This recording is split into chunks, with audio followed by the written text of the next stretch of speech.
Faraz qiling, falon yurtda, Shom yurtida yoki Iroq yurtida yoki misol uchun turklar diyorida, Movaroun nahrida, Xorasonda deylik, bitta voiz chiqibdi, hamma uni nimasidan shunaqa ekan, ta'sir o'tkazar ekan desa, hozir internetda hamma eshitishi mumkin-da uni.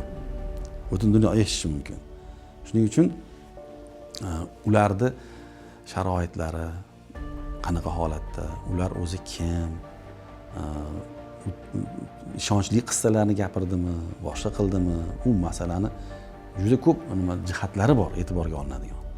Shuning uchun ulardan hukm olib, keyin uni odamlarga yetkazib, odamlarni adashtirib yurilmaydi bu narsa. Demak, qissalardan, rivoyatdan ko'zlangan avvalo maqsadni tushunish va undan ibrat olsa bo'ladi.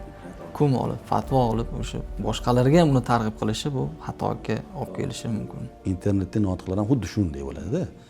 Ularda ham agar Alloh taolo ham notiqlik, ham ilmni bergan bo'lsa, nima deydi, nur ustiga nur, ya'ni biz ulardan mayli nima qilamiz?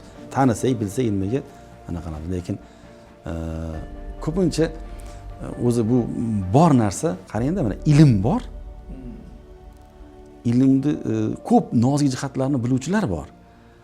Lekin uni insonlarga yetkazuvchilar bor-da. Yetkazish alohida. Lekin ilmga ega bo'lishlik alohida. Shuning uchun har doim balki o'zimiz yurtimizda ham bor. Eng katta ilmlilar doim eng katta notiq bo'lolmagan. Eng katta shu omma tarafidan juda chiroyli qabul qilinib, qo'lma-qo'l bo'linmagan bo'lishi mumkin. Lekin eng katta ilmlilar.